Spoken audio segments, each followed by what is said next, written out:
Tick tock की चीनी मालिक कंपनी बाइट डांस का कहना है कि अमेरिका की जानिब से मकबूल वीडियो ऐप को फ़रोख्त करने या अमेरिका में पाबंदी आयद करने वाले कानून पास किए जाने बाद इसका कंपनी को फ़रोख्त करने का कोई इरादा नहीं है।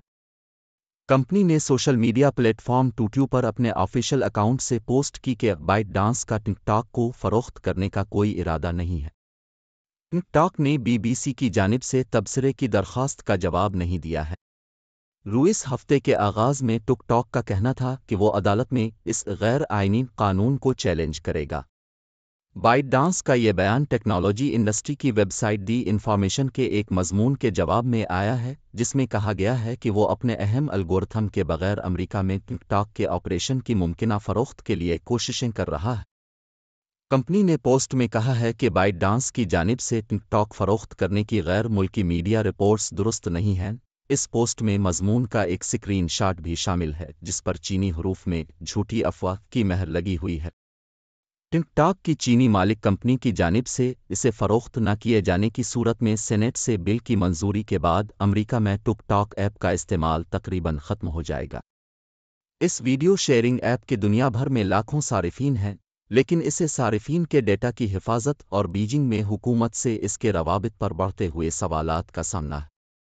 अमरीकी ऐवान नुमाइंदगान और सेनेट ने अब कानून साजी की है जो दीगर चीज़ों के साथ साथ प्लेटफॉर्म की मालिक कंपनी को इख्तियारात ख़त्म करने पर मजबूर करती है। सदर जो बाइडन ने इस मुजव्वज़ा पाबंदी पर दस्तखत करने का इजहार किया है। दोनों बड़ी अमरीकी जमातों के कानून साजों ने बाइट डांस की जानिब से ऐप किसी गैर चीनी कंपनी को फ़रोख्त न करने तक इस पर पाबंदी लगाने का मुतालबा किया है। उन्हें खदशा है कि चीनी हुकूमत बाइट डांस को टिक टॉक के 170 मिलियन अमरीकी सारिफीन का डेटा हवाले करने पर मजबूर कर सकती है। टिक टॉक का इसरार है कि वो चीनी हुकूमत को गैर मुल्की सारिफीन का डेटा फराहम नहीं करेंगे।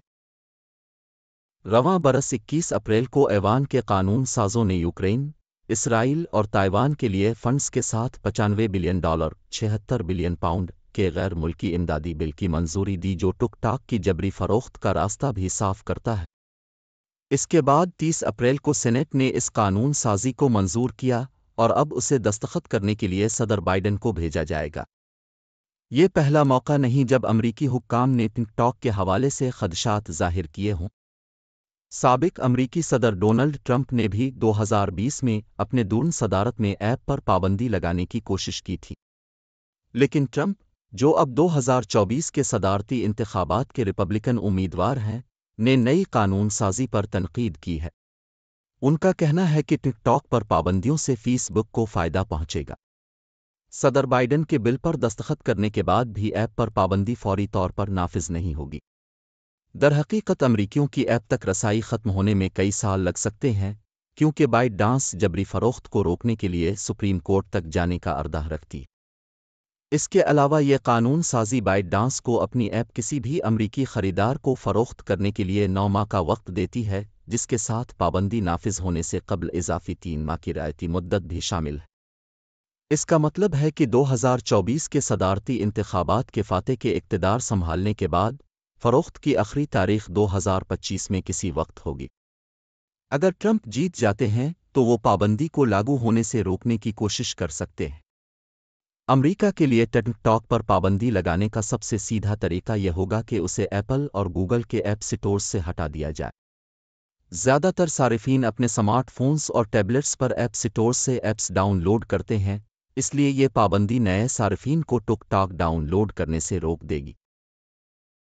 इसका मतलब है कि जिन लोगों के पास पहले से ही ऐप मौजूद है, वो सिक्योरिटी को बेहतर बनाने या बग्स ठीक करने के लिए डिज़ाइन की गई फ्यूचर अपडेट्स हासिल नहीं कर पाएंगे। ये अमरीकी बिल अमरीका मुखालिफ ममालिक के ज़ेर कंट्रोल एप्लीकेशंस को अमरीका में इस्तेमाल और अपडेट से रोकता है। ये अमरीकी सदर को रूस, चीन, ईरान और शुमाली कोरिया के साथ ताल्लुकात रखने वाली ऐप्स को महदूद करने के वसी इख्तियारात देता है। टिक टॉक ने मुजव्वज़ा कानून साजी पर सख्त तनकीद की है और इसे इज़ादा इजहार के अमरीकी हक़ की तौहीन करार दिया है। चीफ एग्जीक्यूटिव शो ज़ीची ने खबरदार किया कि ये बिल मुट्ठी भर दीगर सोशल मीडिया कंपनियों को ज़्यादा ताकतवर बनाएगा और हज़ारों अमरीकियों की मुलाजमतों को ख़तरे में डालेगा। تصویر کا کیپشن ٹک ٹاک کے چیف ایگزیکٹو شو زیچو نے ہارورڈ بزنس اسکول سے تعلیم حاصل کی ہے۔ بائٹ ڈانس کو ٹک ٹاک فروخت کرنے کے لیے چینی حکام سے منظوری لینی ہوگی، لیکن بیجنگ نے اس طرح کے کسی بھی اقدام کی مخالفت کرنے کا عزم ظاہر کیا ہے۔ امریکہ میں بھی چند ٹک ٹاک مواد تیار کرنے والوں اور صارفین نے مجوزہ پابندی پر تنقید کی ہے۔ ٹفنی یولان اینجیلس کی نوجوان رہائشی ہیں جنہوں نے وائٹ ہاؤس کے باہر ایک احتجاجی مظاہرے کے دوران بی بی سی سے بات چیت کرتے ہوئے کہا کہ ٹک ٹاک ان کے فلاحی کام کے لیے نہایت اہم ہے۔ وہ معذور افراد کے مسائل پر کام کرتی ہیں۔ واضح رہے کہ ٹک ٹاک کی جانب سے امریکہ میں 170 ملین صارفین کو کہا گیا ہے کہ وہ اپنے سیاسی نمائندگان سے بل کی حمایت نہ کرنے کے حوالے سے رابطہ کریں۔ تاہم ٹک ٹاک صارفین کی جانب سے امریکی سیاست دانوں اور ایوان نمائندگان کے اراکین کو کی جانے والی فون کالز کا شاید الٹا اثر ہو۔ متعدد امریکی سیاست دانوں کا کہنا ہے کہ اس مہم نے ٹک ٹاک سے متعلق ان کے خدشات کو بڑھا دیا ہے اور اب اس قانون کو منظور کروانے کے عزم میں اضافہ ہوا ہے۔ سب سے اہم ٹک ٹاک کا الگورتھم ہے۔ یہ ایپ کے اندر ہدایات کا ایک مجموعہ ہے جو صارفین کے پچھلے دیکھے گئے مواد کی بنیاد پر اس بات کا تعین کرتا ہے کہ ان کو کون سا مواد دکھایا جائے۔ صارفین کو ان کی ایپ پر 3 اہم فیڈز پیش کیے جاتے ہیں: فالونگ، فرینڈز اور فار یو۔